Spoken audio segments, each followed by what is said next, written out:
morning, good morning. Today we're going to go over how to build a pre-market scanner on the Thinkorswim platform and a pre-market gap up scanner. So once you get your account open here, you want to come up here to the charts tab. No, sorry, the scan tab. Okay. And what you're going to want to do here, I'm going to go ahead and clear this all out. Okay, you're going to want to add a filter. So hit add filter. You're going to hit stock.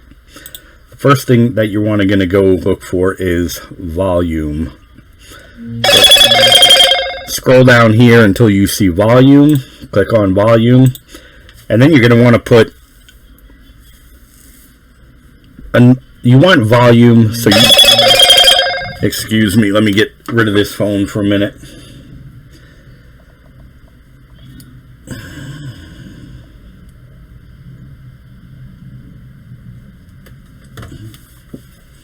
Alright, so you want volume in your trades and in the morning, the pre-market, so you can get in and out of your position quickly, like instantaneously. So you want the volume of at least 100,000 people. Okay, we don't put a max because the more the merrier. You're going to add another stock filter. This time we're going to look for the last. Okay, we want to know what we're looking for, stocks that closed yesterday within the price range that you're looking for. I know a lot of you guys that are with us right now play penny stocks, so if you guys wanted, you could set this at 0.25 for point. Let me get rid of that 0.25. I don't play those, so I wouldn't put it for 25 cents.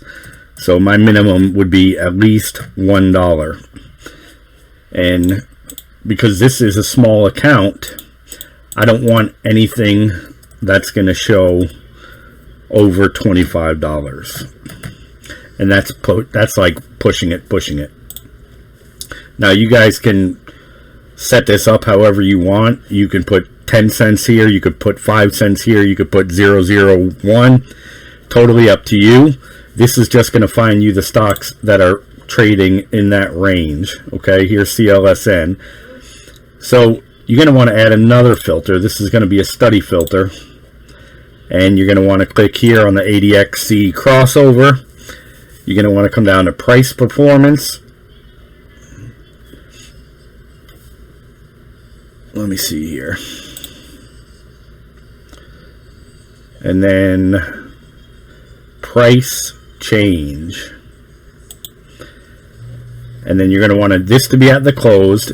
And now this here is, what are you looking for? Okay, in our scanner we're looking for stocks that are at least 3%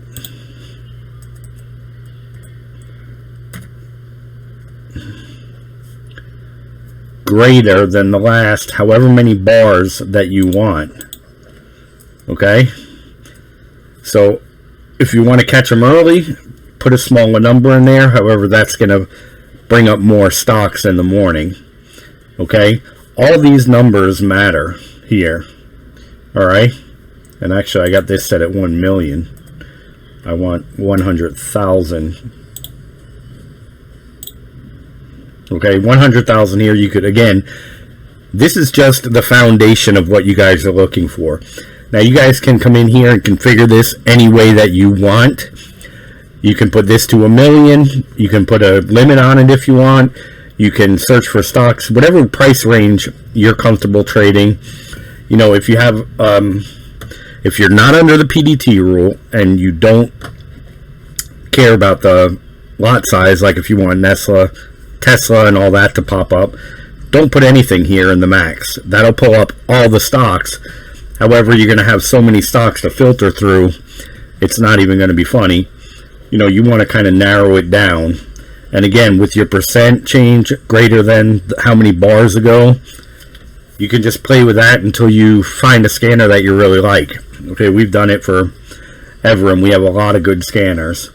Now, this here is going to be, you know, your time frame. Do you want it as a day over the last 3 minutes. And these are going to give you, you know, all different scans. Okay? For the pre-market scanner, we typically just leave it at the day. Like that. And then you could hit scan and run your scan. And this is going to pull up all the stocks that we're running or are running. And again, it's not going to be like it was this morning, because this is a pre-market scanner. And if you do click the day and you put, let's just say 10 minutes, and then you hit scan again, this is going to pull up the stocks that are moving right now. Okay? So this is telling you that in the last 10 minutes, these stocks here have moved 3% within the last 5 bars, to the upside or the downside.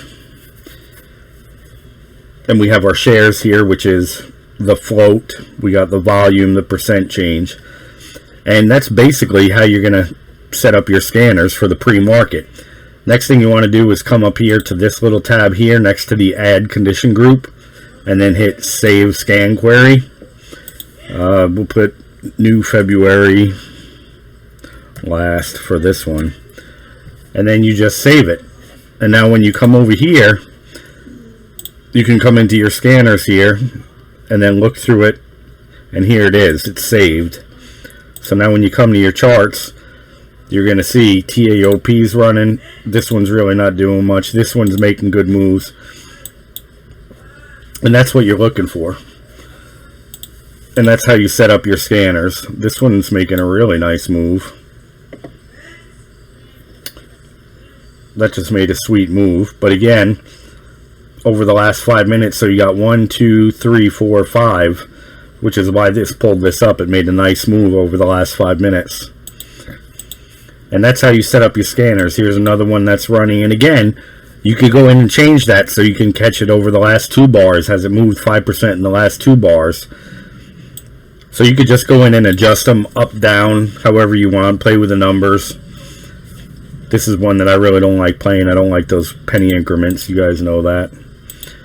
So that's how you build your pre-market scanner. Just like that. And now your pre-market gap scanner, which is the other one we use. I'm just going to load that scan query. You're going to want your last again. This one we have at 0.25 to 30. Your volume, same as the other one, 100,000. And then you don't need this stock filter here. The percent change, we just leave that there. Then you add your study. Again, you're just going to add filter stock, add filter stock, add filter study. Price change, close, at least 4% greater than the last 15 bars. The gap scanner we have on 30 minute, and then we click the EXT. And then you scan this, and again, it's going to be weird in an alphabetical order because it's not pre-market anymore. So, you know me, I like to keep these videos short and sweet. I don't like to yabba dabba dabba on them all. So that's how you would build your pre-market scanner and your gap scanner. If you have any question, guys, just leave them in the comments below. Thanks again, and I'm going to go ahead and make the standard deviation channel next. Like a Hellcat.